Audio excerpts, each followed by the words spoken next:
હા, તો આપણે આગળ બે પાઠ એવું ભણી ગયા છીએ અને ઓનલાઈન ક્લાસમાં આપણે એક ગાંધીજી વિશે ભણતા હતા. યાદ છે તમને? ઓકે.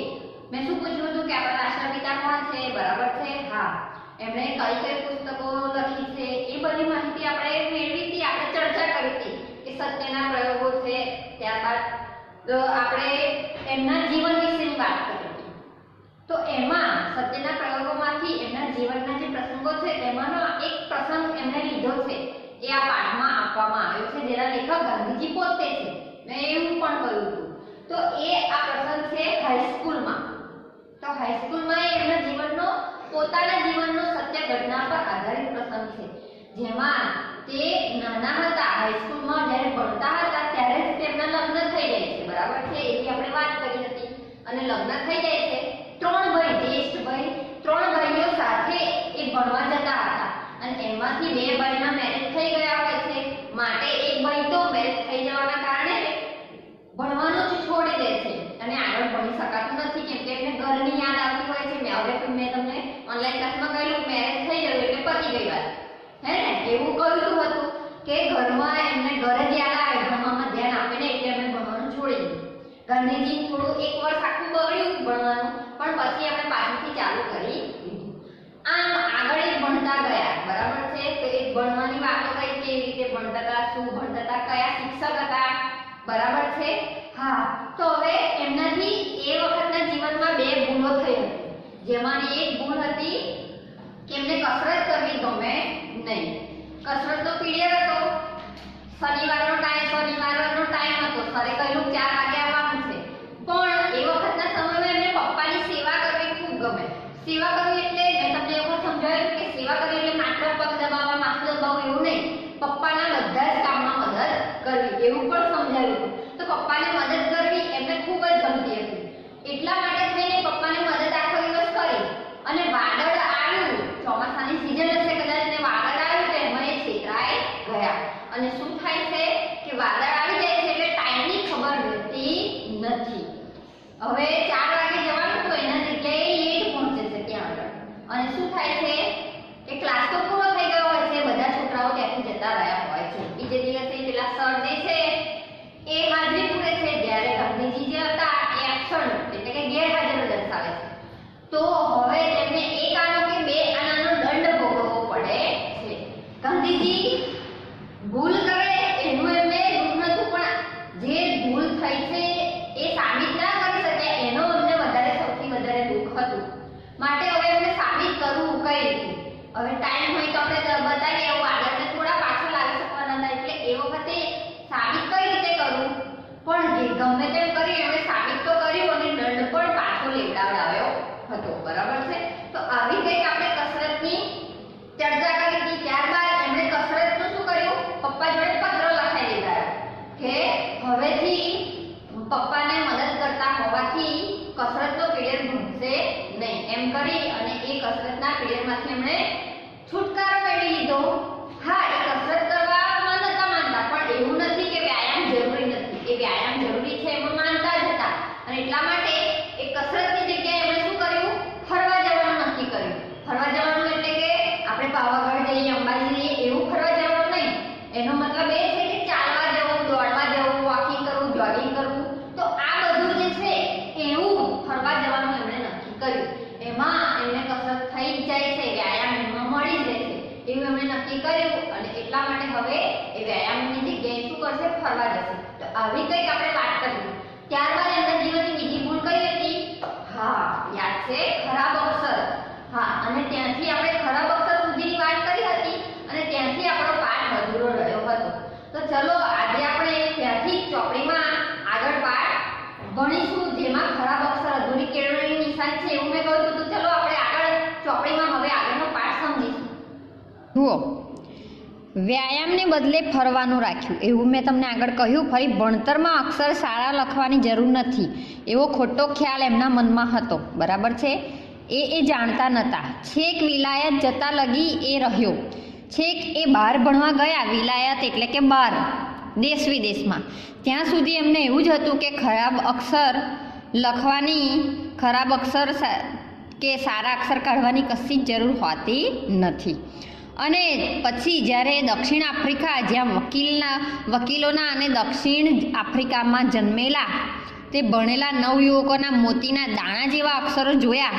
તમને ખબર છે કે વકીલાત કરવા માટે દક્ષિણ આફ્રિકા ગયા હતા, બરાબર છે? તો ત્યાં જઈને ત્યાંના જે લોકો હતા, ત્યાંના જે એમના જેવા નવયુવાનો હતા, તેમના મોતીના દાણા જેવા અક્ષર એમણે જોયા અને ત્યાં જઈને એમને લજવાઈ ગયું, એટલે કે શરમ આવી ગઈ. લજવાઈ જવું એટલે શું? શરમ આવવી. ખરાબ અક્ષર એમના હતા એટલે એમને શરમ આવી અને પસ્તાવો થવા લાગ્યો.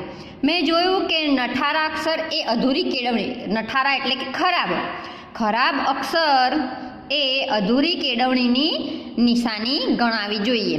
મેં મારા અક્ષર પાછળથી સુધારવાનો પ્રયત્ન કર્યો, પણ પાકે ગળે કંઈ કાંઠા ચડે.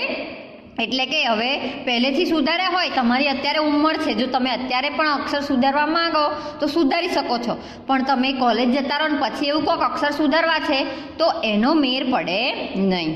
તો જુવાનીમાં જેની મેં અવગણના કરી છે તે આજ લગી નથી કરી શક્યો. દરેક યુવક અને યુવતી મારા દાખલાથી ચેતે તે જો. અહીંયા કહેવાનો મતલબ એ જ છે કે બધાએ આ સમજી જવું જોઈએ કે ખરાબ અક્ષર એ અધૂરી કેળવણીની નિશાની છે. સારા અક્ષર એ વિદ્યાનું આવશ્યક અંગ છે. સારા અક્ષર શીખવવાને સારું ચિત્રકળા આવશ્યક છે. જુઓ, સારા અક્ષર ક્યારે કાઢી શકીએ આપણે? કે જ્યારે આપણે ચિત્ર પણ દોરતા આવડતું હોય. હું તો એવો અભિપ્રાય ઉપર પહોંચ્યો છું કે બાળકોને ચિત્રકળા પ્રથમ શીખવવી, એટલે કે ચિત્રકળા એટલે કે ચિત્રવળી, આપણે જે ચિત્ર દોરીએ છીએ તે. જેમ પક્ષીઓ, વસ્તુઓ વગેરે જોઈ બાળક તેને યાદ રાખી સહેજે ઓળખે છે, તેમજ અક્ષરો ઓળખતા શીખે ને જ્યારે ચિત્રકળા શીખી ચિત્રો વગેરે કાઢતા શીખે ત્યારે અક્ષર કાઢતા શીખે તો તેના અક્ષર છાપેલા જેવા થાય છે, બરાબર છે? આ કાળના વિદ્યાભ્યાસમાં બીજા 2 સ્મરણ નોંધાયેલા છે. જુઓ, એ જ્યારે ભણતા હતા ત્યારે બીજા 2 સ્મરણ યાદ રહી જાય એવા હતા. વિવાહને લીધે 1 વર્ષ આગળ આપણે વાત કરીએ એમ કે વિવાહને લીધે ભણવાનું તો બગડ્યું. તેમને બીજા 2 સ્મરણ યાદ છે તેમના જીવનના, કે એક તો આગળ આપણે જોયું કે એમણે 1 વર્ષ બગાડ્યું હતું એમના લગ્ન થઈ જવાના કારણે, પણ એમના જે શિક્ષક હતા તે સમજુ હતા. તેમણે કહ્યું કે છોકરો હોશિયાર છે, વિદ્યાર્થી હોશિયાર છે, માટે તેમણે બીજું ધોરણે એમનું બચાવી લેવું જોઈએ તેવો વિચાર આવ્યો. મહેનતુ વિદ્યાર્થીને એમ કરવાની રજા ત્યારે તો મળતી હોય છે, એટલે કે જે હોશિયાર હોય એણે ભલે 1 વર્ષ બગાડ્યું હોય પણ એનો જ એને ફાયદો મળે છે. આથી એમને ડાયરેક્ટ 3જા ધોરણમાં હું 6 માસ રહ્યો અને ઉનાળાની રજા પહેલાં પરીક્ષા પછી એમને ડાયરેક્ટ 4થા ધોરણમાં મૂકવામાં આવ્યા. અહીંથી કેટલું શિક્ષણ અંગ્રેજી મારફતે શરૂ થાય, બરાબર છે ને? તમને ખ્યાલ હશે ગુજરાત સરકાર દ્વારા અંગ્રેજી શિક્ષણ કયા ધોરણમાંથી અમલ આવે છે? 4થા ધોરણમાંથી. મને કશી જ સમજ ન પડે. ભૂમિતિ પણ 4થા ધોરણમાં શરૂ થાય. ગણિતમાં જે ભૂમિતિના આકારોનો વિશે ભણવાનું આવે છે એ પણ 4થા ધોરણમાં શરૂ થાય છે. તો એ વખતે એમને અંગ્રેજી વિષય અને ગણિત વિષયમાં થોડી ઓછી સમજ પડતી હતી. હું તો તેના પાછળ તો હતો જ ને વળી એ મુદ્દલ ન સમજાય. ભૂમિતિ શિક્ષક સમજાવવામાં સારા હતા પણ મને કંઈ સમજ પડે નહીં. હું ઘણી વેળા નિરાશ થતો. કોઈ વેળા એમ થાય કે 2 ધોરણ 1 વર્ષમાં કરાવવાનું છોડી હું 3જા ધોરણમાં પાછો ચાલ્યો જાઉં. એમણે એવું વિચાર્યું કે 3જા ધોરણ અને 4થું ધોરણ એક હાથે કરવું, એની જગ્યાએ કેમ કે અડધું સત્ર એમને 3જા ધોરણમાં રાખ્યા હતા અને પછી ડાયરેક્ટ 4થામાં લાવી દેવામાં આવ્યા હતા. એટલે એમને એવું થતું હતું કે હું પાછો 3જા ધોરણમાં જતો રહું. પણ એમ કરું તો મારી લાજ જાય, એટલે કે એમને શરમ આવે ને. જેણે મારા ખંત ઉપર વિશ્વાસ રાખ્યો હોય, એટલે કે જે શિક્ષકે એમની ઉપર વિશ્વાસ રાખ્યો હોય, એમણે ભલામણ કરી હતી તે શિક્ષકને પણ શરમાવાની વાત થાય. એ ભયથી નીચે ઉતરવાનો વિચાર તો બંધ જ રાખ્યો, એટલે કે 3જા ધોરણમાં આવવાનો વિચાર મેં બંધ રાખ્યો. આમ પ્રયત્ન કરતાં કરતાં જ્યારે યુક્લિડના 13મા પ્રમેય ઉપર આવ્યો ત્યારે એકાએક મને થયું કે ભૂમિતિ તો સહેલામાં સહેલો વિષય છે. હવે પ્રમેય શીખ્યા ત્યારબાદ તેમને એવું લાગ્યું કે ભૂમિતિ તો સૌથી સહેલો વિષય છે, જેમાં કેવળ બુદ્ધિનો સીધો ને સરળ પ્રયોગ કરવાનો છે. બુદ્ધિ વાપરીએ તો ભૂમિતિ આવડી જાય એવું એમને ત્યારે સમજાયું. આમ ત્યારબાદ હંમેશા ભૂમિતિ મને સહેલો ને રસિક, એટલે કે એમાં રસ પડવા લાગ્યો. સંસ્કૃત અને ભૂમિતિ કરતાં વધારે મુશ્કેલ પાડી. જુઓ હવે એમને વધારે જે વિષય છે હાર્ડ લાગ્યો એ છે સંસ્કૃત વિષય. ભૂમિતિમાં ગોખવાનું તો કંઈ જ ન મળે, ત્યારે કોખણપટ્ટી જ કરવાની હોય છે. આ વિષય ચોથા ધોરણથી શરૂ થયેલો. છઠ્ઠા ધોરણમાં હું હાર્યો. સંસ્કૃત શિક્ષક બહુ સખત, એટલે કે બહુ સ્ટ્રીક હતા એ શિક્ષક. વિદ્યાર્થીઓને ઘણું શીખવવાનો લોભ રાખતા. સંસ્કૃત વર્ગ ફારસી વર્ગ વચ્ચે એક જાતની હરીફાઈ ચાલતી. બધા શીખવવામાં વ્યસ્ત હતા. મૌલવી નરમ હતા. ફારસી જે શીખવનાર શિક્ષક હતા એ થોડા નરમ હતા, પણ સંસ્કૃત ટીચરે કેવા હતા? હાર્ડ હતા. વિદ્યાર્થીઓ માહે માહે વાત કરે, એટલે કે અંદરો અંદર વાતચીત કરે. ફારસી તો બહુ સહેલું છે. ફારસી શિક્ષક બહુ ભલા છે, એટલે કે એ શિક્ષક સારા છે. વિદ્યાર્થી જેટલું કરે તેટલાથી તે નિભાવી લે છે. જે વિદ્યાર્થીને જેટલું આવડે તેટલું તે ચલાવી લે છે. પણ હું સહેલું છે એમ સાંભળી લોભાયો ને એક દિવસ ફારસીના વર્ગમાં જઈ બેઠો. જુઓ, કોકે એમને કહ્યું કે ફારસી છે એ ખૂબ સહેલું છે, એટલે એમને થયું કે સંસ્કૃત છોડી અને ફારસી ભણવા માટે જવું. એટલે એક દિવસ શું કર્યું? ફારસીના વર્ગમાં જઈ બેઠા. સંસ્કૃત શિક્ષકને દુઃખ થયું. તેમણે મને બોલાવ્યો. તું કોનો દીકરો છે? એ તો સમજ, તારા ધર્મની ભાષા જ નહીં શીખે.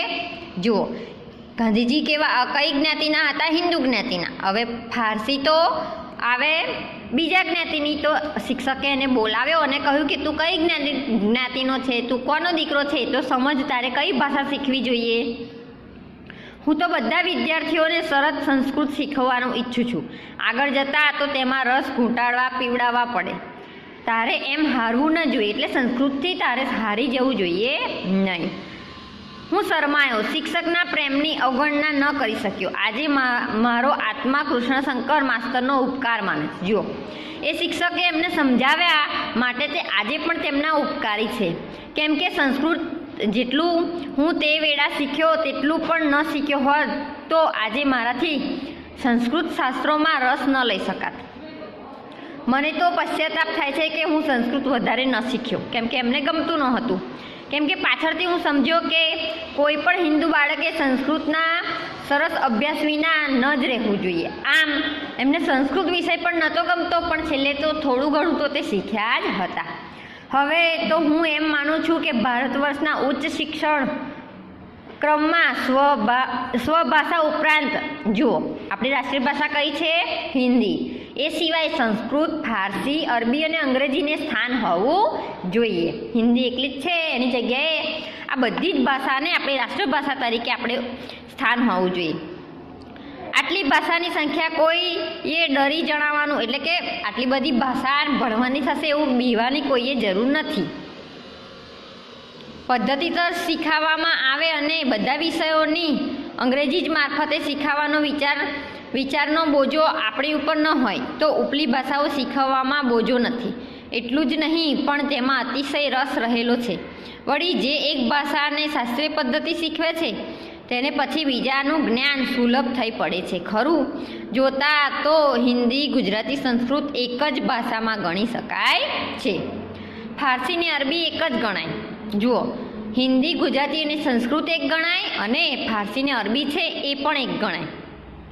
ફારસી જો કે સંસ્કૃત લગતી છે, અરબી હિબ્રુને લગતી છે. જુઓ, જે સંસ્કૃત છે, ફારસી છે કોને લગતી છે? સંસ્કૃતને. અને અરબી છે હિબ્રુને લગતી છે. છતાં ઇસ્લામ પ્રગટ થાય પછી ખસેડાયેલી છે. તેથી બંને વચ્ચે નિકટનો સંબંધ છે.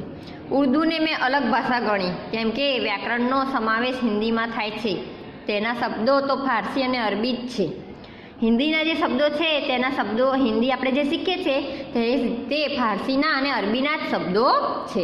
ઊંચા પ્રકારનું ઉર્દૂ જાણનારને અરબી અને ફારસી જાણવું પડે છે, જેમ ઊંચા પ્રકારનું ગુજરાતી, હિન્દી, બંગાળી, મરાઠી જાણનાર સંસ્કૃત જાણવું આવશ્યક છે.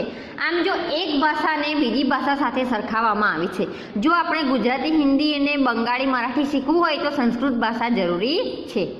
આમ આ પાઠ જે ગાંધીજીના સત્યના પ્રયોગો જે ચોપડી છે તેમાંથી પોતાના જીવનનો એક આ પ્રસંગ વર્ણવતો પ્રસંગ અહીંયા દર્શાવવામાં આવ્યો છે. તમારે આ બધા શબ્દાર્થ, રૂઢિપ્રયોગ છે એ તમારી નોટબુકમાં લખવાના રહેશે. Thank you.